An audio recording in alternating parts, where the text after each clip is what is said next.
So I first went up in 83, but moved in 84. Massively different back then. I mean, it was, Thatcher, managed decline. The only growth industry was boarding up shop windows, security by Expo. I left in 88, but you may leave Liverpool. But Liverpool never really leaves you. I'll tell you more in a bit. They're going to start filming. How's the voice? How you doing? I'm Doug Devaney, presenter, producer of the Plastic Podcasts and director of the following film. The Mersey Mash is a series of interviews with members of the Irish community both in and of Liverpool. This whole project began with the rush for Irish passports back in 2016, and as a result, I now possess 3 Burgundy documents. The old-fashioned British passport, the European Irish passport, and the somewhat oversized Scouse passport, courtesy of the People's Republic of Merseyside. Liverpool is a unique city in many ways, particularly in regards to its Irishness. Some 70% of the city claims family from across the water. How Liverpool, its people, and its own relationship to Ireland has changed over the last few decades is the subject of the next 35 minutes. These are real people telling their own stories in their own, sometimes adult language, and I'm grateful to them all. And to you.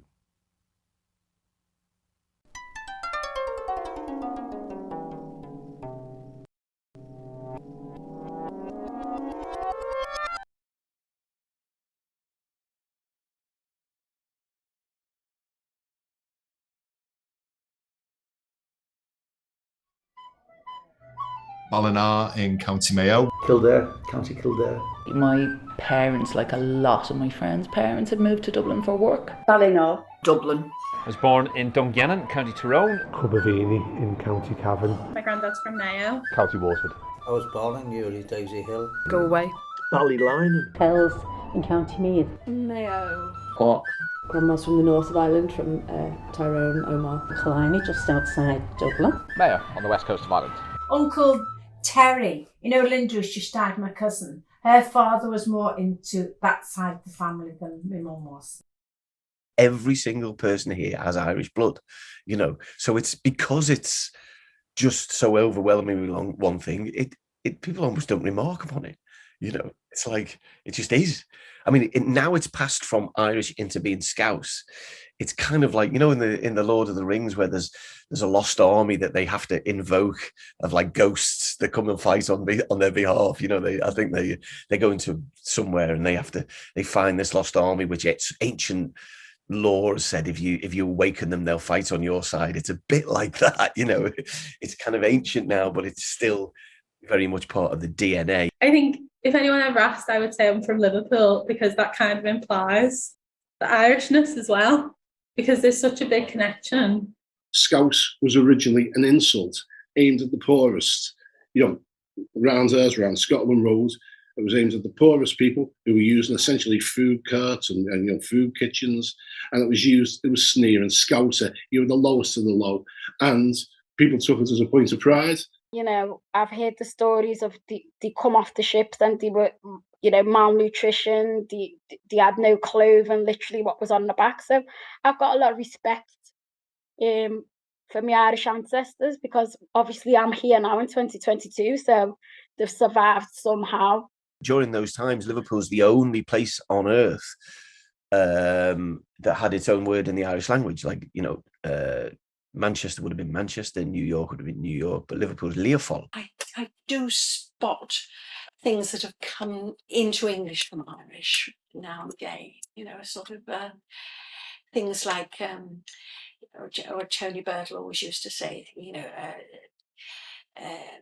galore is one word that came in. Obviously, the word cracker and redneck comes from Ireland and the poor English, the poor Irish and the poor English.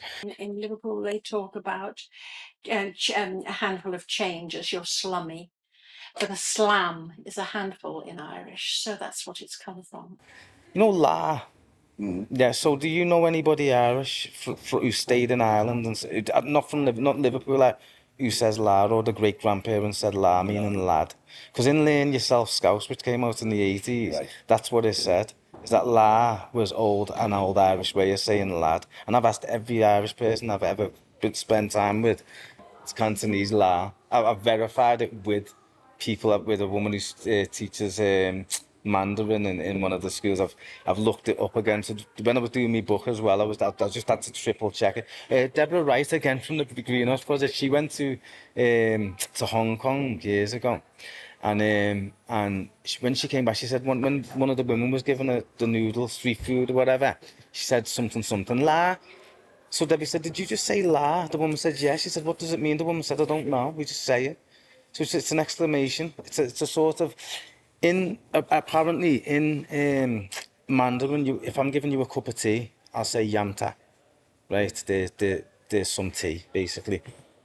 If you're in Cantonese, which is less formal and more swaggy and a bit more like Scouse, you know, like you said, inventive and having fun with language, they go yamta la, and it means there you go. There's a cup of tea.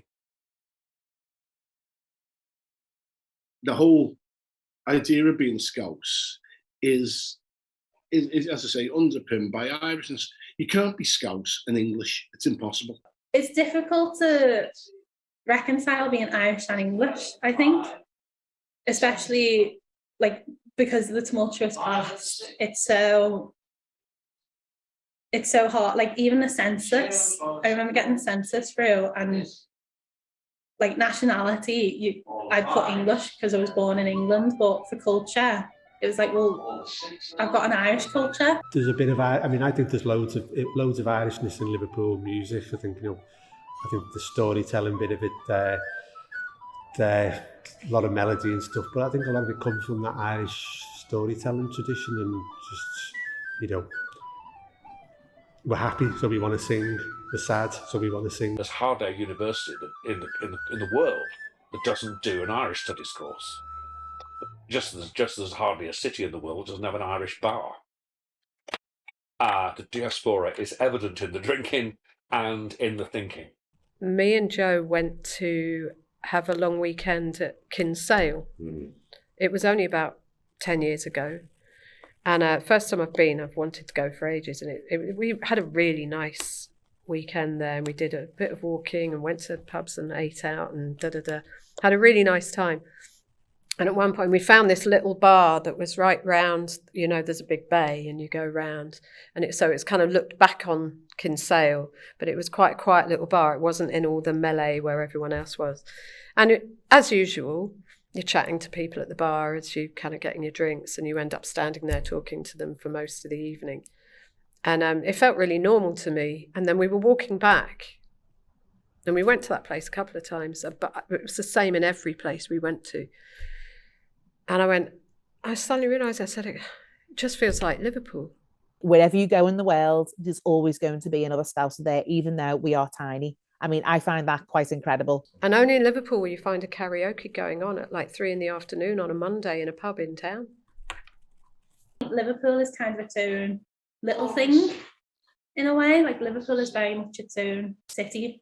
It's Liverpool. It kind of distinguishes itself from the rest of England and the rest of from the rest of the country. It's kind of like we are Liverpool. Basically, it grew up in the North End, you know, around, you know, sort of basically between where town ends, Tadburn Street, up to Boundary Street, and then from the river up to Great Ormond Street. So in that area, that's the cradle of Scouts. And, you know, as far as I'm concerned, all the rest is Greater Manchester. You know, we speak with an accent exceedingly rare. We've got a cathedral, we've got one to spare. We haven't had large amounts of emigration from Ireland to Liverpool in recent times. So the core of our kind of community is second, third and fourth generation. My father is Irish. He was from Ballina in County Mayo, and he left home about 14, 15 and went away to sea. Not uncommon, as we know. And he sort of travelled the world.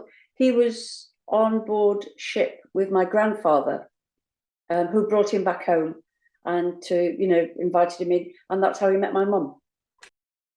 My aunt worked in Birmingham in the 70s and 80s. She'd been followed, she'd had her car broken into, she'd been arrested for questioning, purely for being Irish. I've always believed, and so has the families, that we were 25% Irish, purely and simply because my grandmother, Mary Ellen Kane, we know was born in Ashton and Makerfield, but we're informed that her family were originally from Ireland.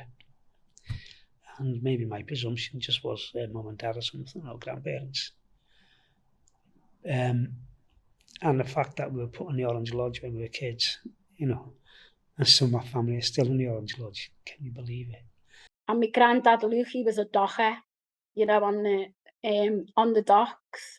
And some days he'd have work and some days he wouldn't, you know, and it was a year of I or a year of O. I meaning a year Irish, O meaning a year Orange Lodge president. So obviously the O's would get preference, so they'd get more work. So it was all that, you know, they're trying to deal with the families and they were getting hit with discrimination, you know, at the docks. I was put in the Boys Brigade in Central Hall as well. So when you're marching with the Boys Brigade in the lodge, walking down past Lewis's, you're like 9, 10 years of age and you're getting told to move along Sambo by the people who are walking behind you, who were in the same lodge. Lying in bed on a Sunday in my mother's, and you could hear the drums, the Lambeck drums of the lodge on the hill. Yes, I mean, I had children in my class who would be in the Orange Marches, but they didn't understand, you know, it was just factional sort of stuff. They just had a nice party, didn't they? Orange wasn't even allowed in the house, the colour orange of anything. You know, even thinking back on those days, they feel very black and white now, you know, even I don't see those early days in colour really, because all the photos of ourselves are black and white, and I kind of see the past in black and white somehow, the 60s particularly. But I do remember, you know, you were never allowed. Even when I was a kid, my nan'd say, you turn your back, you know, you don't look at them. And my mum and her siblings, they were a bit more active in terms of they'd be throwing stones at the Orange Lodge and stuff as kids. Only in Liverpool can they christen you Yusuf and put you in the Orange bloody Lodge. They still have the Orange order, but they go to Southport. I think Southport's the only place that allows them. Big conservative voters sometimes. They were up there a few years when I lived down there, and there was National Front and all that. No, you wanted to take the stickers down. They were putting razor blades behind it, so you'd get, you know, that's true. That. Apparently, in the basement, Patrick, my granddad bred dogs, and he used to sell them behind St John's Precinct, St John's Market, which was the old fruit and veg market then.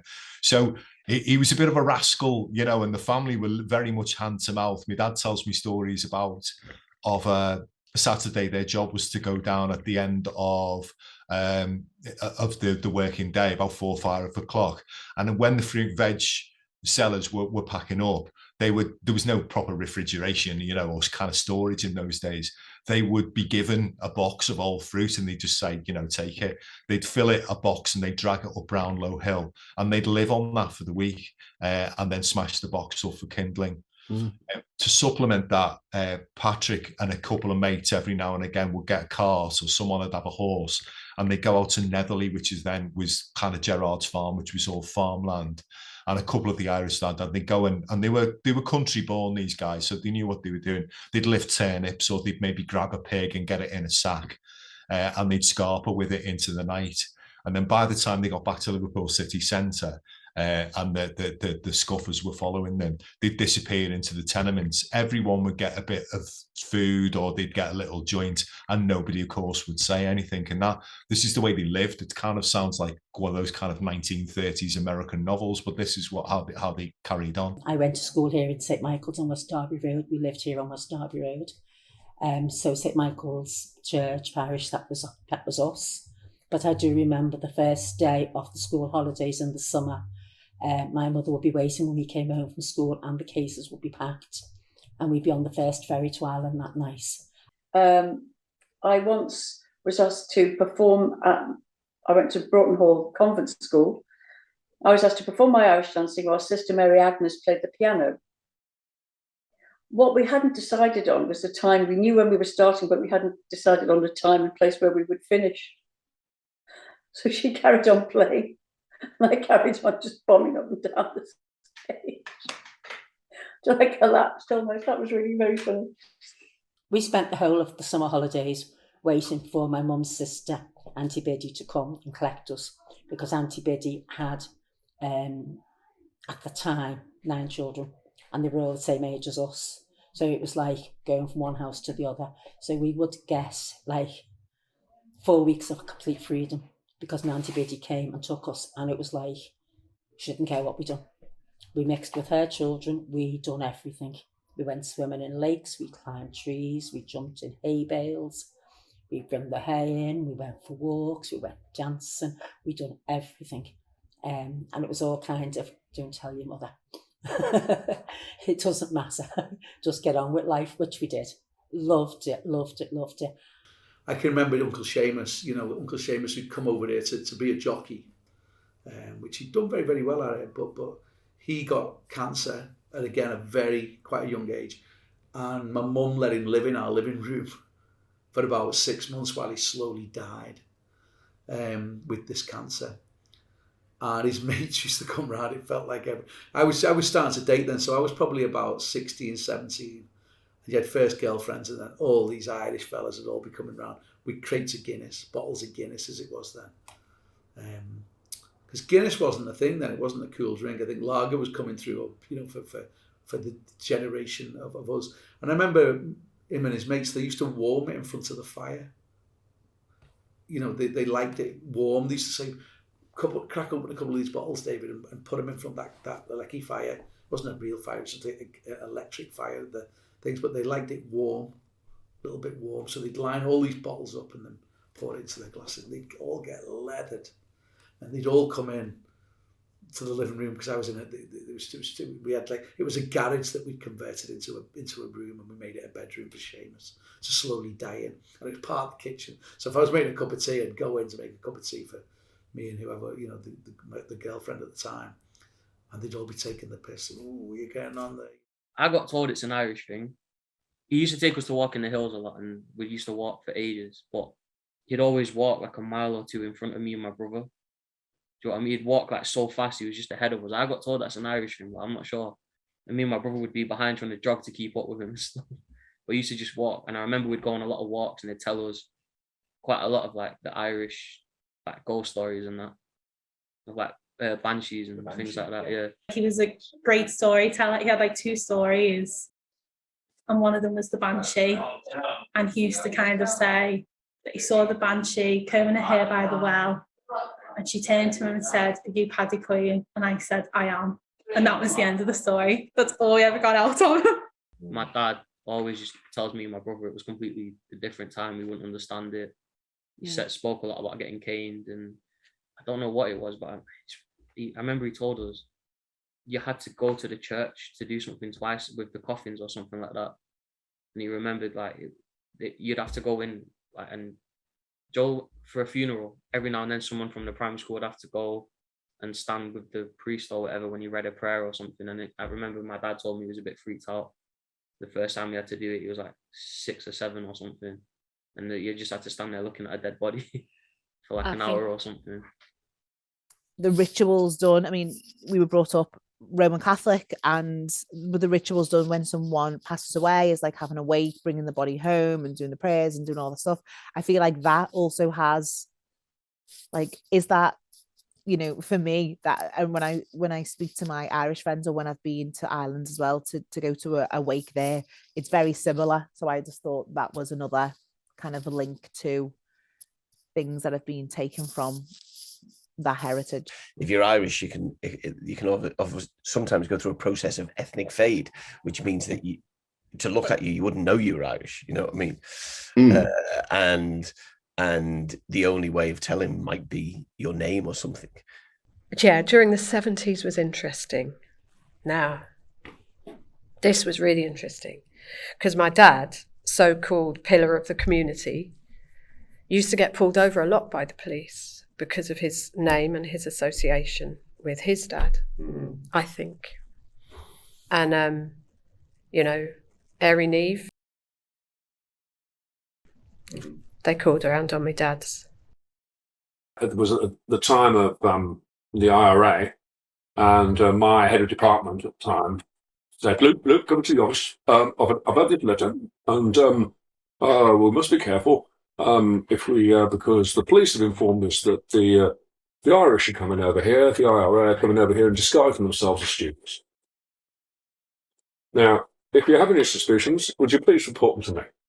I took this as actually, you must be joking. They're going to come to the CF Mott. You are joking. So I went into my first class, and as it was in those days, you wrote down the register, you took everybody's name and you wrote it down. It was actually very good. You learn people's names quite quickly that way. And I noticed when I walked in that there was a whole body of young people, and there was this one man alone, sitting there, incredibly intense look on his face. And I said, ooh, he's either going to be brilliant or he is going to be serious trouble. And I got to his name, and he went, he said, Jerry. And I went, Jerry. And he said, Smith. And I wrote down, Jerry. What's the name of the Jerry Irish IRA politician?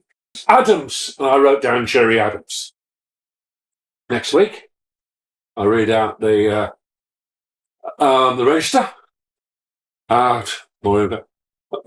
Jerry Adams. I suppose you think that's funny. I beg your pardon. It's Jerry Smith. Right. Sorry, Jerry. Sorry. I beg your pardon. I had a little letter on my mind.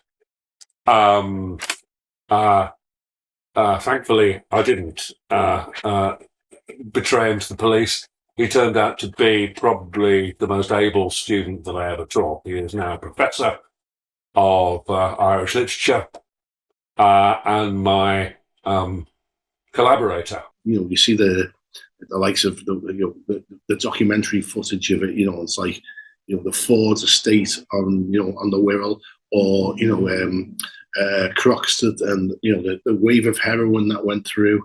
You see all the unemployment and all that, and that's one part of the story. The other part of the story is that it was one of the most amazing places to be young, and sort of in the level of creativeness was unbelievable. And people. No one has any money, but they were having a great time. The Igbo, Yoruba, the African clubs, Caribbean clubs. The Silver Sands was one I went to quite a lot, and then there was the Igbo, the old Igbo and the new Igbo. People were writing, people were trying to act, and all the young people in this really sort of grim post, well, never industrial Liverpool, but post, sort of post-capitalistic landscape, and you think, it must have been so awful for them.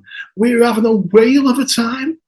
I never knew anything about the Irish side of the family. Uncle Terry, Linda, who's just died, my cousin, her father was more into that side of the family. We never knew any Irish side. No, we didn't know. Right. We never knew of any, because I've said this to Linda, I said, how come we never ever knew any of Grandad's side of the family? I said, because they must have known that he'd married and that there were children of his over here. So why was there never a connection? I was adopted in 1956. I was a couple of months old, 3, 4, 5 months old, maybe.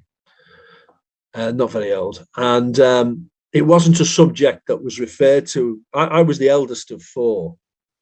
And we didn't talk about it, really. He was from China. He came over to help during the war. During the war, after the war had ended, they said, there's too many Chinese here. We need to get rid of them, right? He used to say, well, she's getting the Liverpool boat. And that meant she's going over there to have a baby. More recently, getting the Liverpool boat. Getting the Liverpool boat means having an abortion. They forcibly went round all the cafes, fish and chip shops, laundries, dry cleaners, everywhere. Picked them up, right? Put them in the back of vans, took them out into the Mersey. From the Mersey, they went out into the Atlantic, and my mum thought they were blown up. For years and years and years, she thought they'd been blown up. She'd come up to Liverpool. Her mother had come over from Ireland to see what was happening because Joan hadn't been over for a while. And in fact, Joan didn't realise she was pregnant until 5 or 6 months into the pregnancy. Her mother came over. They were around the Warrington area, and then they were in Liverpool. And then Joan had me in Broad Green Hospital, which turned out to be only half a mile away from where I was brought up. And then I was adopted after 3 months or so, as I say. And then so it was it wasn't a subject discussed at home. I do remember asking my mum what my name was when I was originally born. And it was Stephen.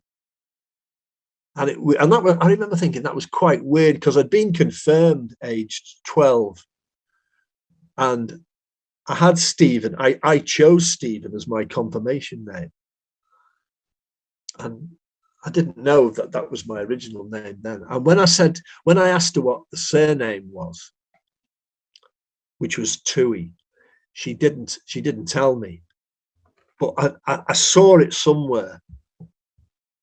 I saw it somewhere on a bit of paper. So I knew my name was Stephen Toohey. Mum's friend came down the night he didn't come at home early, and she'd wear hard and said, "Don't worry, the pray more, Shang." Mm-hmm. You know what I mean? Don't worry. But she got worried as the night went on. And she thought, well, I wonder if they'd been sent out coasting. So that was just local, round on the ships, coasting. Deep sea, as if they were going to far away, Anyway, it didn't turn, so they never, ever, ever, ever knew what happened.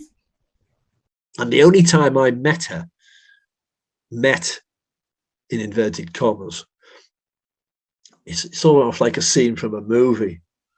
Her and Phyllis and her husband, not Phyllis's husband, Joan's husband, were meeting at the Lincoln Center in New York.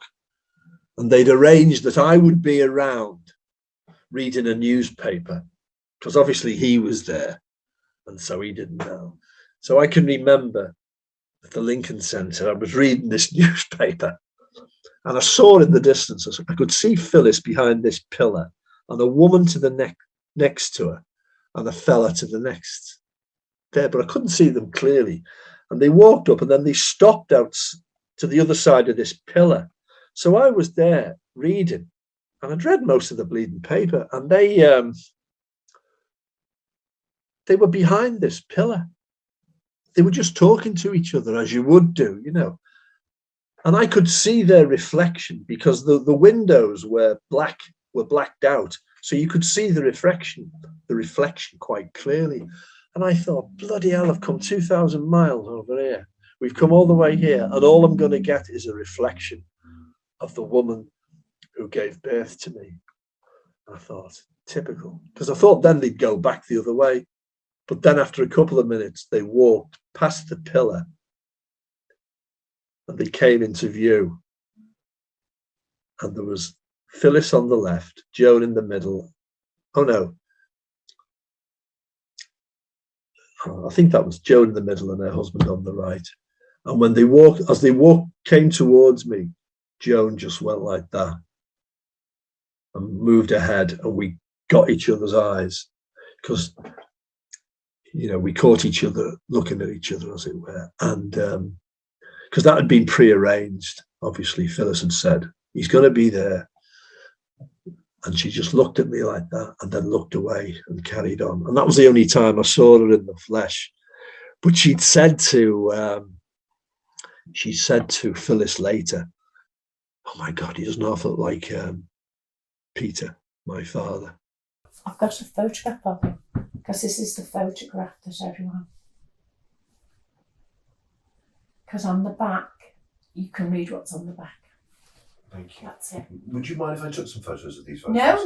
I don't want to impose on anything. No, that's my mum. You've seen the portrait of that one, Yes. haven't you? Yeah. So this is Ding Fong. No, that's your father. That's my father. Wow. Exactly. Wow. Okay. Exactly. But what's on the back? Yes. To my darling, you have now left me. She sent that with somebody and they couldn't find them, so they brought it back. Exactly. We're in a position now where, as much as Liverpool has reinvented itself as a tourist destination, Ireland has done a huge amount to reinvent itself as a tourist destination. Liverpool, during the Capital of Culture in 2008, branded itself as the world in one city. Right. And at the time, it felt like an aspiration rather than a reality. Liverpool 8 at that time was the world in one city. Liverpool in general wasn't. So I felt that they robbed that from us, and yet they excluded us. Well, they excluded us at that time. We were still being excluded a lot. So I thought, what a cheek. You're using our diversity right now for your capital of culture bid, but you don't involve us, and it's not true. The only postcode at that time that I would confidently say was a world in one city was Liverpool 8. And although the Capital of Culture happened in 2008, and the revival to the Merseyside economy, I would say, started to happen properly in the late 90s, these things don't always move forward as like a conveyor belt or smoothly. They kind of bump along, don't they?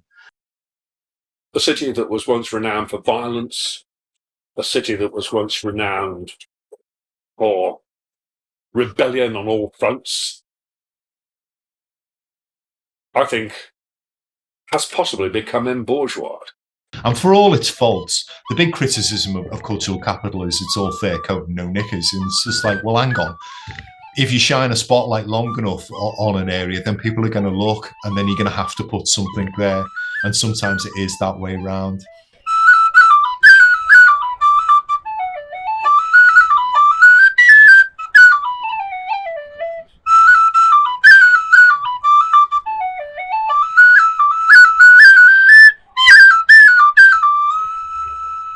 I don't recall anyone ever writing a song about coming from Bath.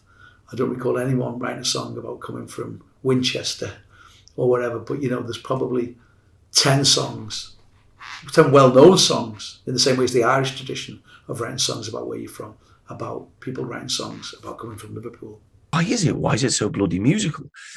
And somewhere, if you do a thesis on it or something, it will boil down to the fact that there's only one country on earth with a musical instrument as its national symbol. Boiling Hot Day, they have everybody you can think of pretty much who's from Ireland who made music. So Van Morrison was headlining, some of the Dubliners were there. There was, basically everyone you could think of, old and new, was playing. And you just couldn't have thought of a better place to do it. It was on the waterfront and it was sunny. The Guinness ran out about 5 times. Again, that kind of Irish connection and Irish dancing and music has always been kind of part of my life and recognised as part of my life.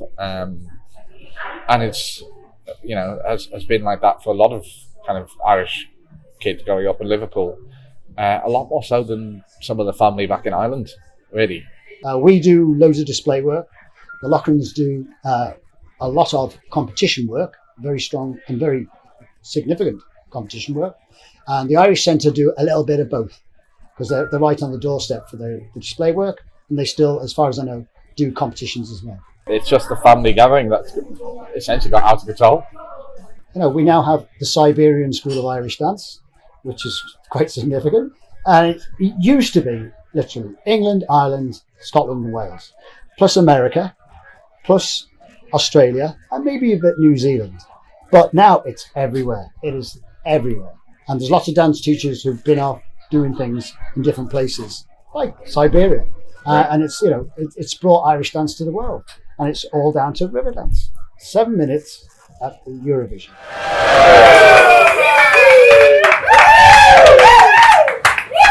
Armagh playing Donegal today, so a lot of people who play Gaelic football, and there's two clubs in the city now, Liverpool Wolftones and Liverpool John Mitchell. So it is a great place to welcome. If you went into town to watch it, yes, it'd be equally as busy, but from my point of view, I think it's easier to access food, and there's more banter. I mean, what I think Scousers always have is this resilience and amazing energy.